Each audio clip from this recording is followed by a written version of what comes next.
a nonprofit dedicated to helping other nonprofits in service to the residents and neighbors of our community. We are a connector of resources to those who want to do great things and those doing great work in service to our region to impact our communities. United Way is the community chest. From our founding roots to today, each year we ask the community to join in, to give and to support our region through collective giving. What we raise together is what we can give together. It is the community that drives us and fuels our mission. We are a catalyst that rallies the community to tackle difficult issues together. As we turn to the next century of service, we continue to evolve to meet each moment and what is demanded of us. We have been with you through hard things over 100 years, and we will continue to rise to the occasion with our nonprofits, government partners, and other funders in order to lift those who need it most. We were in this room, this very room, over 4 years ago, at the start of the pandemic, updating our region on how to help, supporting our nonprofits with resources, supplies, and support from the Community Crisis Fund. Your United Way was activated as running towards community problems is in our DNA. We are driven to help. As a community, how we collectively responded in that moment of crisis and the months and years that followed was truly something to behold. We can and have done really big things in the face of significant challenge. Today, we gather once again in this room as we recognize the pandemic's lingering effects continue to rear its head in a multitude of ways. Increasing community needs, massive shifts in giving and workplace culture, and compounded community challenges. And we are not immune. 3 major shifts are impacting our United Way: trends, timing, growth. For trends, nationally, individual giving is down, and we have not recovered. We are a very giving community, yet giving here mirrors the declines that are happening all across the country and has diminished crucial support we count on. Donors are also asking for more measurable impacts and are less supportive of general operating support. Timing. For most of our history, United Way campaign ran in the spring for a few months, and we were able to confirm how much we had to give by summer. With the pandemic hitting in March of 2020, we lost businesses, and many companies understandably shifted the timing of their campaign to later in the year, delaying our ability to predict funding for grants for our community. Growth. We merged with our surrounding United Ways 3 years ago and now serve a 6-county region with a range of needs and supports from Batavia to Geneva and everywhere in between. We have also seen tremendous growth in community needs across our region.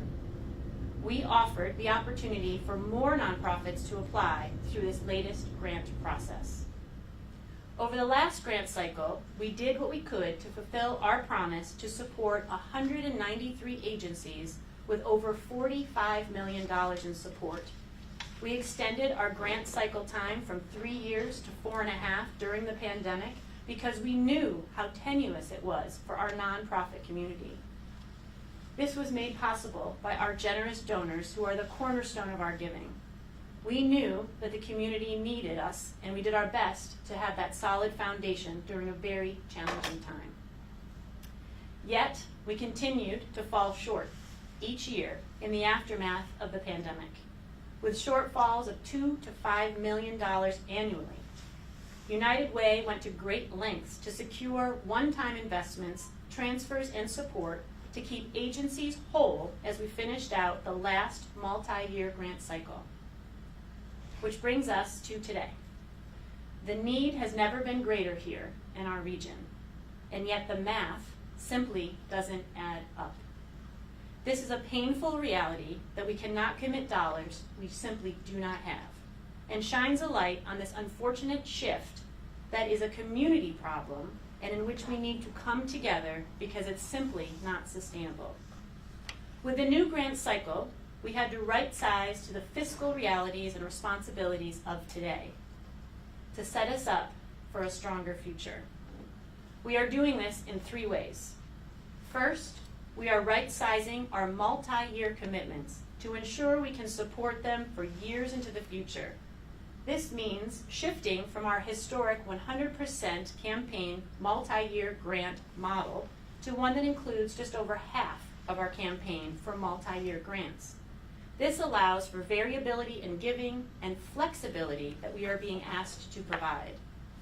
Second, we are building out our donor designation program, a core service of United Way as we engage with over 600 workplaces, encouraging giving a few dollars a week through your payroll, and as a service where donors can choose their beloved nonprofits. This is on top of any grants from United Way, and last year was a total of $4 million in direct support to agencies. Third, we are expanding the types of grants available in the future to be nimble and ensuring we are spending what we have as we fund and support our vital nonprofits. These new flexible grants, being launched in the coming year, allows organizations for the very first time to receive multiple funding streams of support from United Way. But what does this mean? We held our first 6-county competitive multi-year grant process, which was one of the most competitive application pools in our history, with 279 partner programs requesting over $30 million in funding. On August 1st, hundreds of nonprofits in our 6-county region received word of the extent of support they will receive from our multi-year grants in 2025 and beyond. These classic grants have been a critical funding source for many nonprofits in our region for decades. Being just past the halfway mark of our 2024 campaign year, we are in the position to commit nearly $6 million in annual multi-year grant support, a significant difference from the $11 million in collective support in years before. We are still determined to finish the 2024 campaign year strong, to build out the remaining support of the year. However, the adjustments from what has been historically as the go-to for many agencies for large multi-year grants for decades is just not an easy change. This is a crisis moment for our nonprofit and our nonprofit leaders who do so much. Our nonprofits continue to ensure significant critical services are provided in the face of an ever-challenging environment. The hits just keep coming. Simply put, this hurts. It's painful. And trust me, we feel this. I feel this. Our board feels this, and our staff feels this. It is not easy, and I understand that. United Way is a helping institution, and we want to help more and more as much as we can. This moment in time and the impact this has in our community is not lost on us. If we had all the time and resources, no agency would feel the effects of this reality of sudden shock. And we would have more time to plan, step down, and regroup. Time is just not on our side. Our business model is in real time at United Way, with annual funding raised and distributed. We wanted to share what we could as quickly as we could as the changes are coming. As a leader in this community, we know that we need to meet the community where we are. To support in this significant transition, United Way is committing $2 million in one-time bridge support to long-standing partners as we work to realign and support the best path forward. We know it does not fill the gap, but are committed to helping where we can. This will postpone our full community impact strategy, but we believe there is nothing more powerful than a purposeful pause to be with our nonprofit and government partners to determine a path forward with a small safety net. We are actively working with our partners in government and philanthropy on ways we can collectively support our nonprofit sector. None of us can do this alone. To sustain ourselves as a viable organization well into the future, we can't operate the same way and expect the same results. This will do a disservice to all who depend on us. In the coming weeks, we will be engaging with partners who were not selected for this round of multi-year grant funding to offer the full picture of ways we can support and help.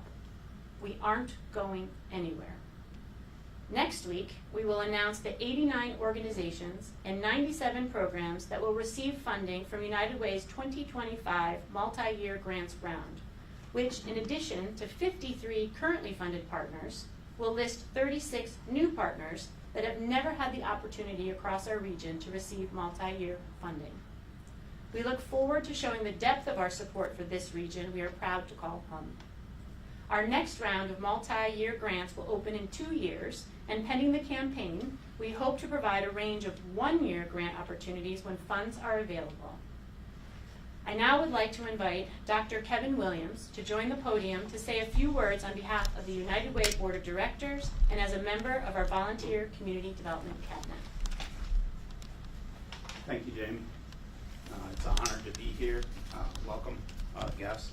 I'm here to represent our board, and some of the other members are sitting here in support. So, as a member of the United Way Board, I can say we are proud of what we've been able to do over the last 4 years, especially coming out of the pandemic. We had to make some difficult decisions to put our community first. This evolution has not been easy. We are committed and doing the very best we can to be stewards during this difficult time. I believe the bridge fund that Jamie is just alluding to is the right thing to do for our community in the short term, knowing that that we will continue to march towards our new community impact strategy with our partners. What this highlighted is the fact, though, that this is a community issue, not just one that belongs to United Way. These realities are something other communities have had to tackle. And like what many local United Ways are doing across the countries, based on the changes in our community and environment, we are seeing and requests for more nimble and flexible support outside the United Way's classical funding. As a member of the United Way Board that has been close to the Community Impact Fund, I have seen firsthand the meticulous thought, research, and impact that went into this evolution. The entire CI board, and Impact team, I want to thank them. As you know, it's been very difficult. These folks are the architects of this plan, and the construction crew that had to spend our long hours putting the program together. So, thank you all. Our board is here. It's here. It's committed to supporting the community in every way. All of what United Way does for our community depends on the support of our whole community, each of us. All the funds and resources United Way provides through the Community Impact Fund depend on the campaign. All the funding and opportunities and resources to support our nonprofits, including Volunteer United, Rock the Day, the Leadership Development Programs, Day of Caring, and many more dependent donations. When we raise money, we can do more to strengthen our resources that we have. We need your continued support to make that happen. We hope that you continue to trust in United Way, that we are here to bring our results for our community that impacts our most vulnerable citizen, so we can give the opportunity to continue to thrive. Give what you can individually or at your workplace to this support. We cannot do this without you. Thank you. Thank you, Kevin. As we close, let me drive home a few points.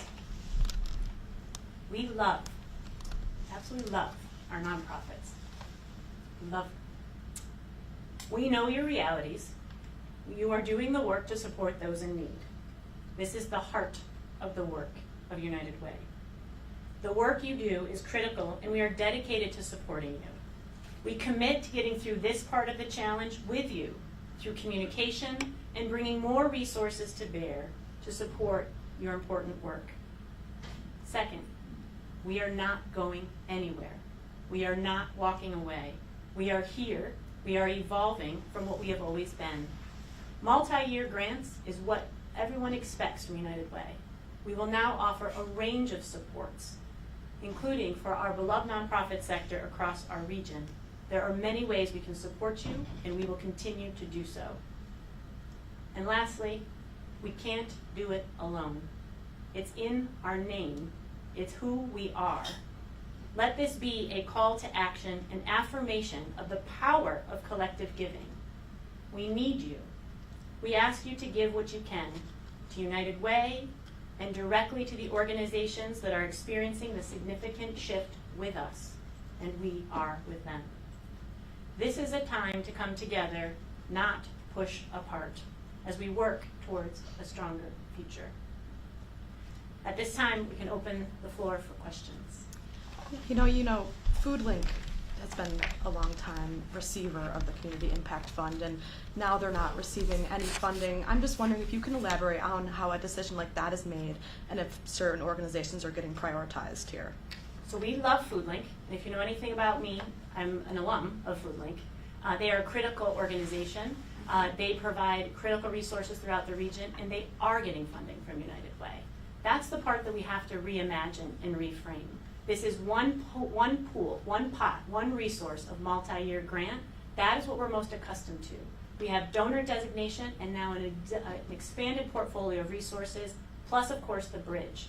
But FoodLink does very, very well with support from our community and the donor services that we provide through United Way. We anticipate they may increase their support given how beloved and their reach and their experience of how they can engage more through our workplace partners. They are absolutely part of the United Way family. And will this, bridge fund be available for all the impacted organizations that may have lost some funding? Correct. That is the role. I want to acknowledge our United Way Board of Directors. These are not easy decisions to make. It doesn't come without cost to our organization to be able to find those resources. We have taken hits to do so. We are really working hard to make those $2 million available. The more we raise in the rest of this campaign year, the more we can provide to that bridge gap funding and that support. And all of the agencies that are current partners that had reductions and or have been moved off of the multi-year cycle this round will be eligible for support. We notified all of our partners this morning via email that they were aware of that, plus the donor designation pool of support. We have to begin to think about United Way in broad terms of how we are supporting our nonprofits. It is hard. My whole career has been at United Way funded agencies before I even came here. And I will say even then, these nonprofits are working so hard day in and day out, and you think of the money coming in. Behind the check that arrives from United Way to an organization is a team of professionals dedicated, going out to our community to inspire over 30,000 donors to chime in, to chip in, to do what they can. Our average donor is $2 a week, and all of that comes together. And we need more to lean in and to support. We can give more if people continue with United Way. Our greatest risk here and our greatest fear is that we will not be included, and that we will diminish the power and strength of coming together. And that's what we're asking in this difficult moment, that we come together and lean in. We acknowledge the problems and challenges that we face, but that we come together to be able to face them together. Could you elaborate a little bit on the selection process on how much, you mentioned 36 new organizations, but I'm wondering as far as capacity, single providers of a source, and whether those monies would be leveraged, how those factored in, because that's what I'm hearing from a number of these more established groups. If I understand your question, you're asking the selection process, and you're asking for the award. For the awards, for this bucket, for multi-year, Right. which is different than other years. And I will actually bring in our expert on this, which is our Chief Impact Officer, Dr. Ashley Campbell, who can provide some more insight. So good morning. So in response to your question, the selection process was actually a double-blind review. And so we started with that process as a way to really make sure that for all of our evaluators, and we had about 30 evaluators for this process, and that's inclusive of United Way staff, in addition to funders, local funders, as well as community members and our community development cabinet members, all participated in an evaluation review process first before they actually looked at any of the applications. Once we received the applications, they were all double blind. Double blind meaning we did not know the agency, nor did we know the actual name of the program.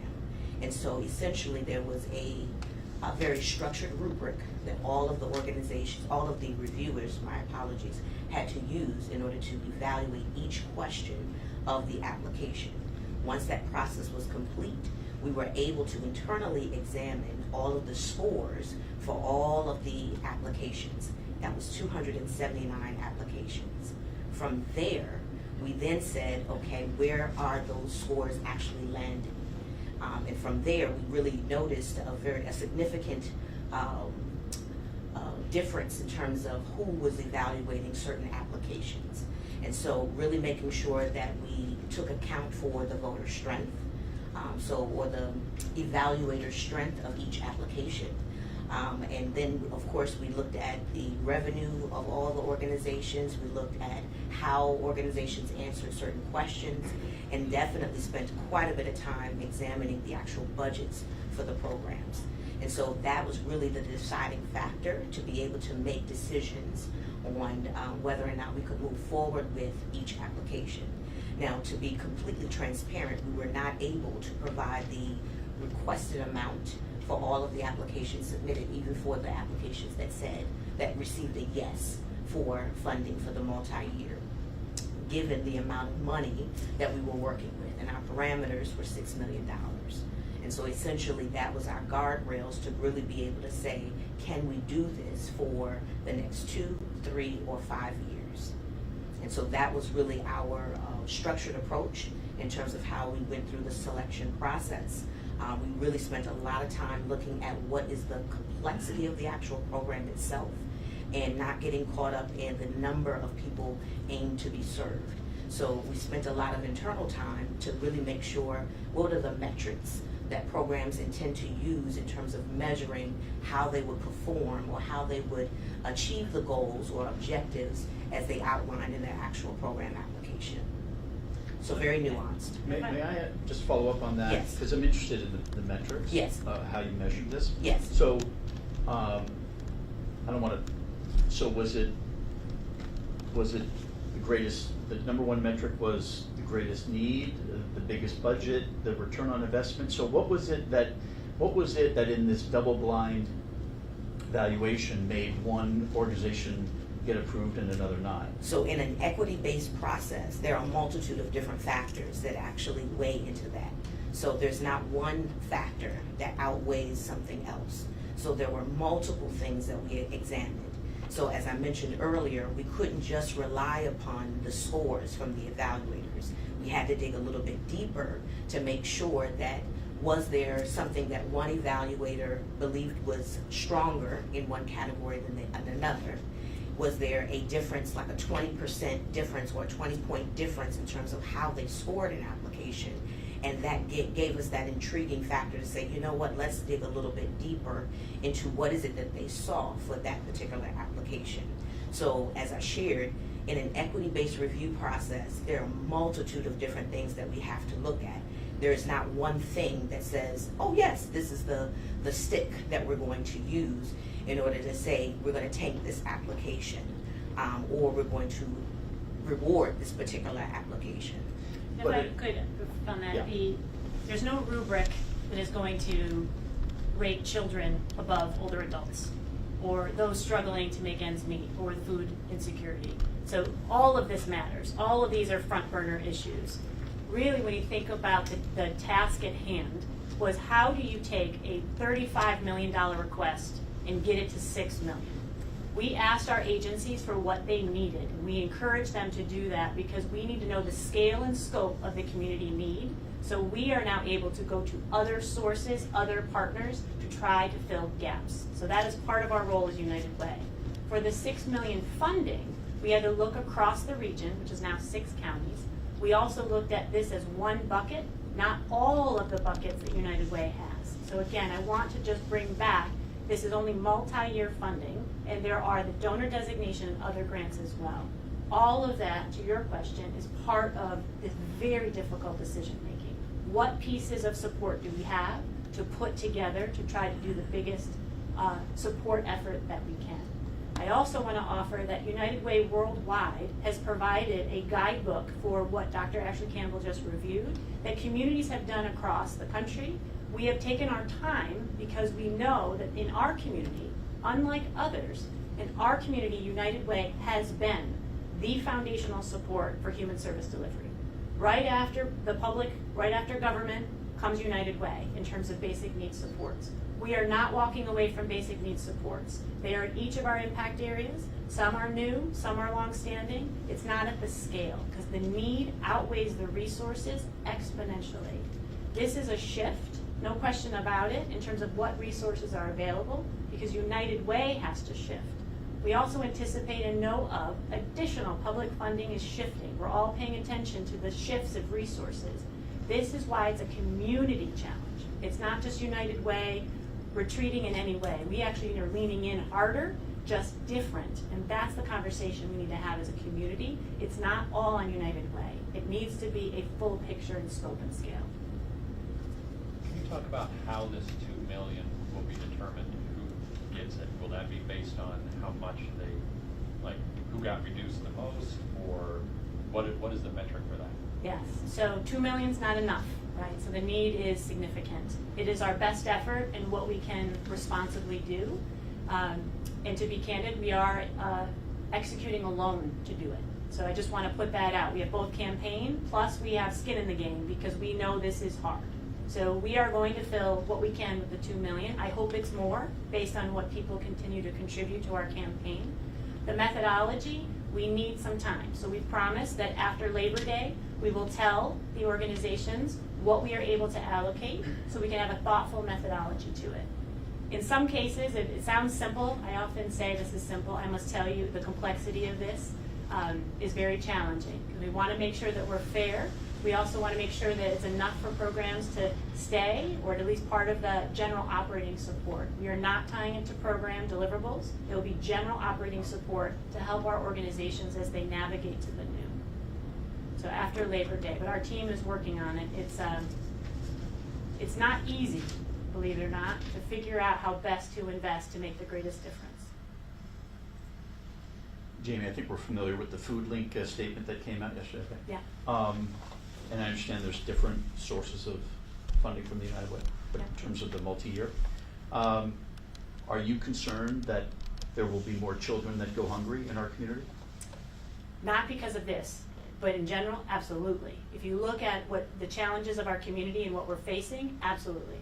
FoodLink is strong. They are facing challenges. Please support them. Please support us to support FoodLink. When you look at their multi-year grant, to be specific of FoodLink, and what we anticipate for donor designation, I do believe they will be supported more through the United Way. I just believe it is to be true. When you look at past patterns, they were about even of what they were receiving in donor designation and Rock the Day services, plus multi-year. So when you look at all the buckets, how do we maximize the resources? That was part of the full picture, but it's just a start, because we are seeking other resources to support the network. Food insecurity is on the rise, no question about it. So our $200,000 grant to FoodLink from last year doesn't solve that. It doesn't solve that. It's a part of it. I'm not minimizing the importance of it, but it's crucial that we have a big picture about the community-wide need and community-wide response. United Way was a piece of it, just a piece of it. And I believe that there is a lot of pride in being part of the United Way family. And I believe in the emotion that we're experiencing and that what I'm experiencing, we don't want to let anyone down. Absolutely not. And being part of the United Way family is a whole range of ways we can support. And FoodLink is part of the United Way family. These nonprofits that are doing direct service and they are right on the block, right on the street, right working with our families and our children are part of the United Way family. It just looks a bit different. I know that the donations come in from different places, and I know that there's different buckets, but I find myself wondering, will you guys be affected operationally anyway? You talk about the landscape changing. I can imagine someone who didn't receive the funding and is upset hearing about this saying, well, you guys had to take a loan. You talk about the $2 to $5 million shortfall, but I mean, how much are you guys hurting from this as well, or have you to get rid of jobs, cut funding? I know this is all different pools of money, but that's something I'm wondering. Thank you for asking that. We are a nonprofit as well.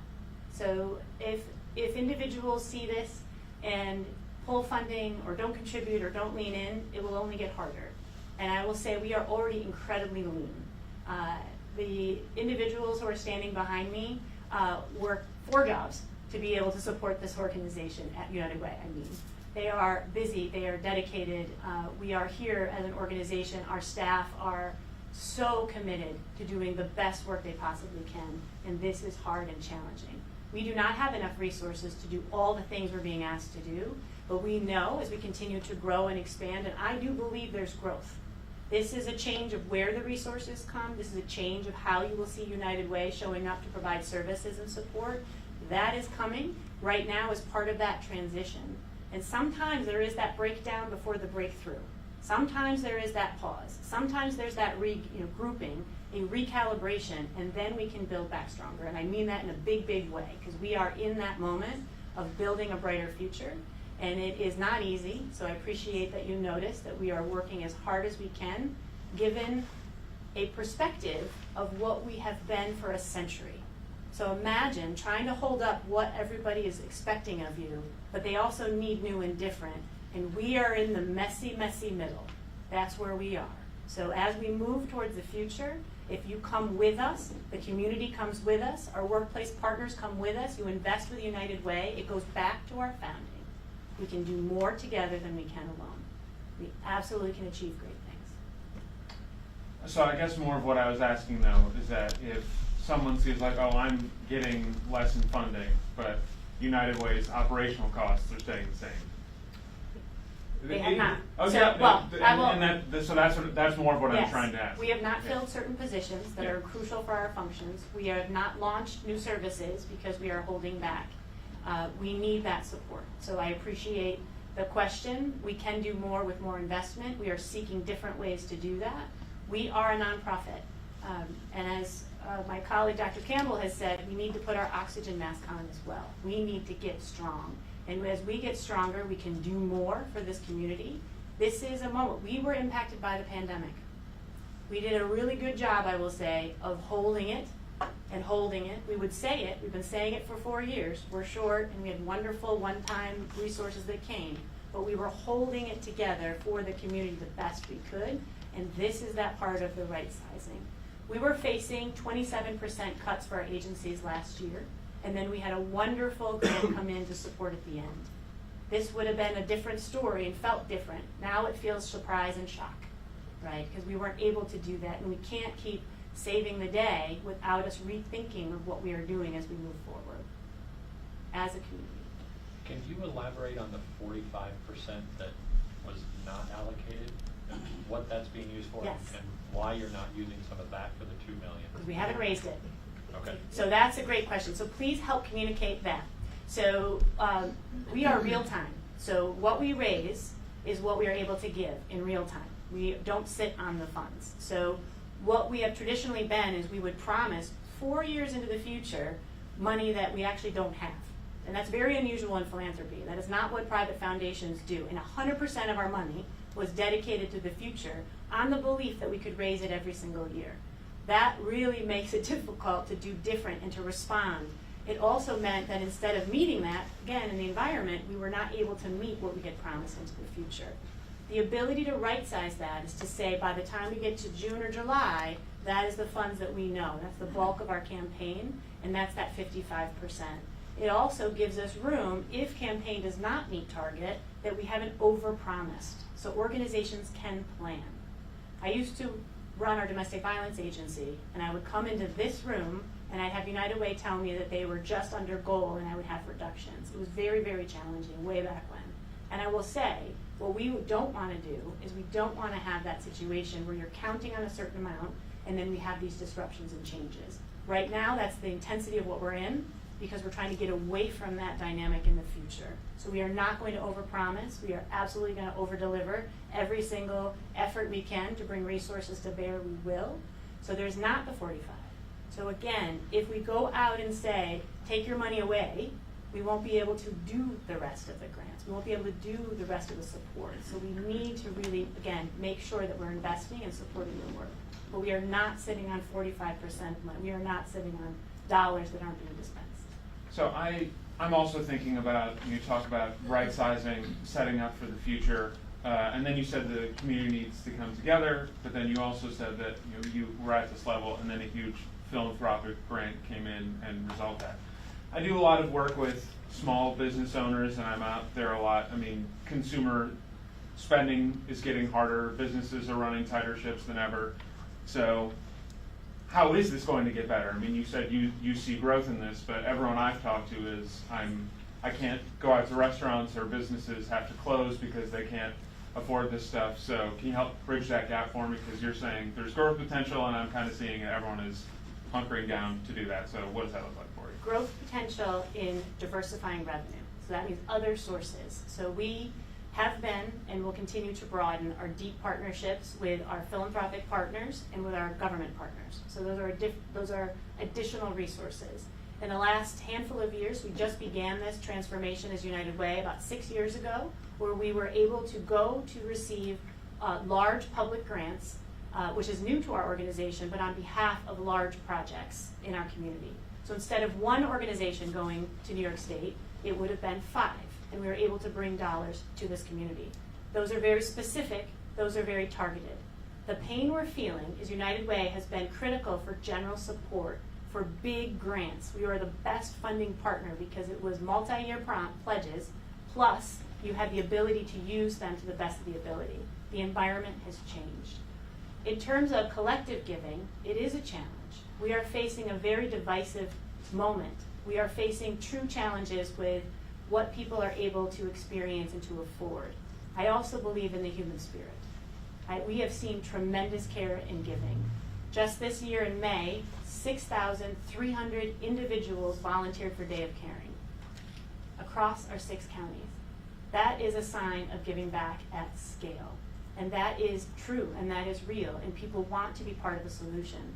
The practical realities are that it's harder to do it at the scale of generations before. And that is what we all have to adjust to. It's not just United Way. If I may, we are going to see seismic shifts in the next 10 to 15 years, as there will be more retirees than workers for the first time in human history. We have to be planning ahead. Oftentimes we're viewed as reactive and crisis-oriented at United Way. We are basic needs, but we are future forward. And we are looking at that shift. We're looking at the changes. We are looking at how can we get in front of those changes, because the needs are greater than ever. So we are part of that solution. Just how we participate is evolving and changing. Thank you all for being here. We appreciate you. We are standing with the community, and we ask you to stand with us and our incredible nonprofit partners as we move to this next level and this next chapter in our efforts to support this community. This is not the end of the road. This is just one stop. This is just one chapter, and we are committed to being here as your United Way for the next century to come. Thank you.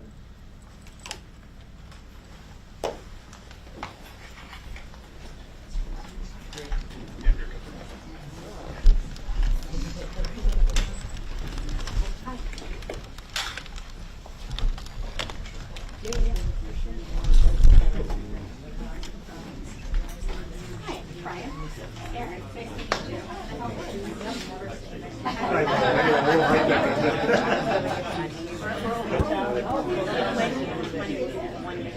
Oh, yeah.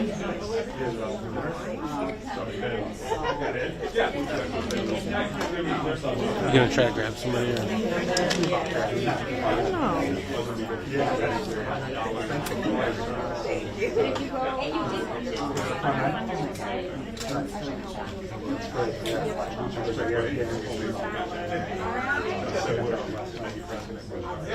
crisis simulator, It's not an easy place to be. Yeah, it's tough. Yeah, it's tough. The cameras are on. Yeah, no, nice job. What's up? Okay.